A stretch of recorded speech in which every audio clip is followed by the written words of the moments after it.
Welcome to the Hard Questions, Real Answers podcast. I am here with my special guest and friend, Dan Whitney, a.k.a. Larry the Cable Guy. It's going to be a big deal. Big deal. Strap in for some heartwarming felt conversation with Nat, spelled G-N-A-T. Oh my goodness, you're like everybody else. No, definitely not. So are you a little bit nervous, being here with me? I mean, this is a big deal. Why would I be nervous? Well, I mean, you've heard of me, haven't you? You know I've done Larry King. Okay. Well, that might be a little more important. I'm going to be far nicer than him.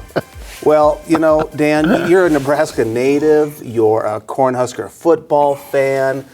Some people may not know that you're a husband, you're a father, and there are probably some who would be surprised to know that you're actually a faithful follower of Jesus. Absolutely. Yeah, so I would love for our listeners to just get a snapshot of your story. Like, who are you and how did you get to this place in life where you're so passionate about Jesus?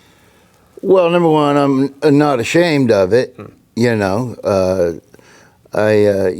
a podcast with you as well and Brian Clark, and I've always said this: you have two ways of looking at the world. Either God created, Genesis 1, God created the heavens and the earth, or he didn't.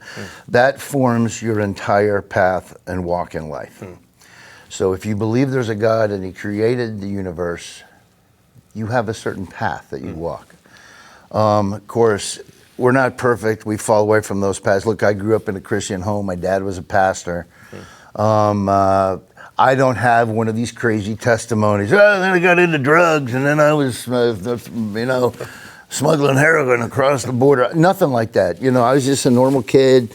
My dad was a preacher. He was a great preacher. He wasn't that great of a dad, so I easily could have said, the heck with this, right. A bunch of hypocrites.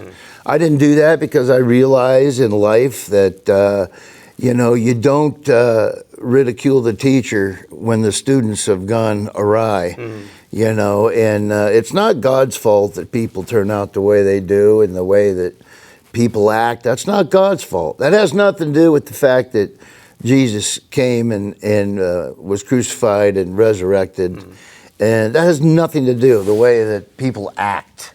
So I grew up in a Christian home, but the head of the house didn't really act very good. And I loved him, so, but I forgive, I don't have any dad issues or anything like that. I'm a normal guy, but, I got involved in showbiz and telling jokes and going out on the road. And, I always love that verse about, it's easier for easier for camel to go through an eye of a needle than it is a rich man to get into heaven. Right. And people think that that's because they always say, well, there you go, you can't have money. If you're rich, you can't get into heaven, because that's not what it's saying. And when I was going along this path, I began to realize what that meant. It meant when if you acquire a lot of wealth, you acquire a lot of fame, you don't think you need a God. You don't think you're your own God. You can do anything you want. You can buy anything you want. You can go anywhere you want. You can do anything you want. But after a while, there becomes an emptiness in there. And now I always knew what I was lacking. I already had Jesus living in my heart, but I got away from it. I wasn't engaged in the Bible. I wasn't engaged in anything. I got caught up in all this other stuff. Once I began to realize that this is a dead-end road, something's going to happen that isn't good, because I'm not living my life the way that I should be living my life. And I wasn't really happy. I was happy doing this and that, but I really wasn't truly happy. It was like, I don't like this. I don't like the way I feel here. And I know what it was. I was getting away from the thing that truly gave me hope and happiness. It wasn't in all this other stuff. And then that's when I said, and then of course my wife had a cancer scare, and she got really close. She got saved, and her coming closer to getting saved and coming closer to Jesus really helped me in my walk as well. And then that's when I realized, you know what? That's not what it's about. It's about my heart. It's about my relationship with Jesus.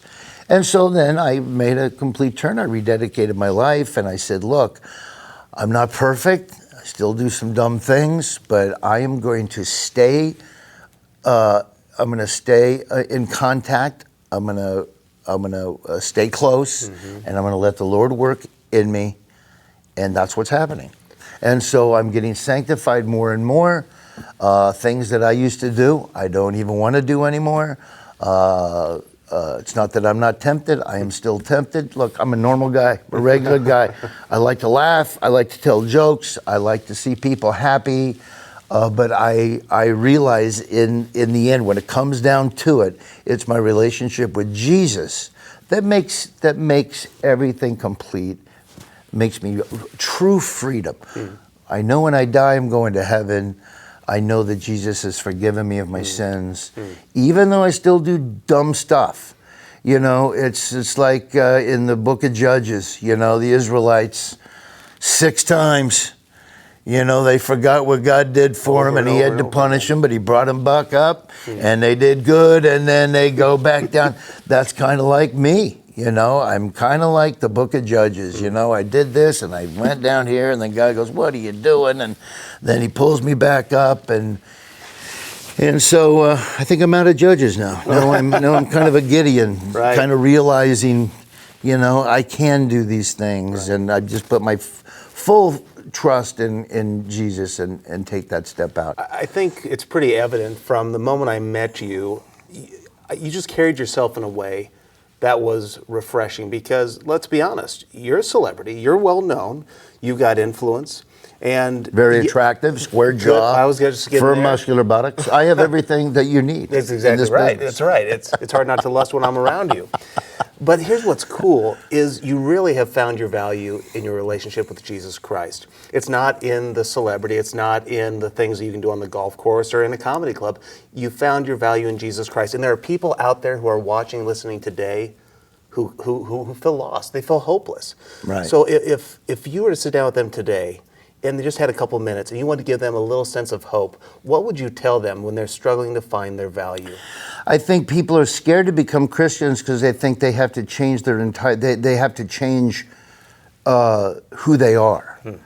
And God made us individuals. God made you who you are. You are who you are. You have the personality God. You are who you are. It's not like overnight, all of a sudden, you're going to be a walking zombie and you're going to sing Christian hymns and you're going to, do you know where you're going? It's nothing like that. When you become a Christian and you stay in touch with the teachings of Jesus, when you do that and you honestly, I want to learn, you will begin to notice as your life progresses, changes in your life that things that you would come across that you would normally not hesitate to do, that is not good for you or is not right. You will have this. You will suddenly go, it's probably not the right thing to do. It's probably, and you will go, wow, that's something, and that is a change in your life. You are now, you love Jesus. You are changed, and you'll start noticing those things. There's things you'll still struggle with. It's like I said, you fall down, you get up, you fall down, you get up, you fall down. But what you have is the assurance that you're forgiven. Jesus said you are forgiven. And that gives you hope that, man, that's awesome. Now, that doesn't mean, well, hey, Jesus said I'm forgiven, I'll go ahead and do whatever. That's not what it means. It means that when you truly stay connected, that you, during the course of your life, you are getting sanctified. And there are things along the way that will convict you. There's things that I'm still being convicted of. That, like, for instance, jokes. Writing jokes. I look back on my act and I go, oh my gosh. I would never think in a million years to do that. It's not right. I wouldn't do it. I don't feel comfortable telling that joke. But now it's like, but believe me, I've written some funny stuff. And I'll go, oh man, I don't think that, probably shouldn't do that joke. Right. You know, I probably shouldn't do that. But then there's other jokes that probably some religious people would look at and go, well, I can't believe he's a Christian. He would tell a joke like that. I'll be honest, I'm not convicted about it. I didn't have a feeling of, I better not tell that joke. There's some that I do. Why is that? I don't know. God knows. I don't know. If I wasn't supposed to do it, he would convict me about not doing it. But that's the point I'm making for people that want to know what it's about. I'm not religious. I try to follow the teachings of Jesus to the best of my ability. I fall down, I get up, I fall down, I get up. God works within me, and he's working in me every day. And every year, every week, there's always something that I come across that I normally wouldn't, that I would go, you know what? Not for me anymore. Wow. And that's what it's all about. I'm the same guy. Right. I'm not different. I got the same personality. I just love Jesus. He's living in my heart. He's making positive changes in my life for my family, for my kids. When people go, we all need to work together to make this world better. Well, guess what? That makes the world better. Right. That will make the world better. Right. And so that's my story on how that works. And if anybody is wondering about Christianity, that's it. That's what it is in a nutshell. And I'm not ashamed of it. A lot of people, you know, even after they become Christians, you know, it's like when they pray for their food, they'll drop a napkin. Lord, thank you so much for that. And then they'll pick the napkin up. You know, why be ashamed of it? Right. You know, nowadays where we live, man, everybody wants to be a rebel. That's a real rebel. You want to be a rebel and go against the grain and be a tough guy? Right. Follow Jesus. That's exactly right. You know what? You want to be a badass? Follow Jesus Right. Christ. That's exactly Put right. on a leather jacket and be Fonzie. But that's true. I mean, in real honest talk, that is true. I'm not going to tiptoe around it. That's what it is. You want to be a rebel, follow Jesus. That's exactly right. And I think if there's one thing that we would want our listeners and those watching today to know. Another vodka, please. Yep. No, actually, cut him off. Cut this guy off. It would be this, though, sincerely.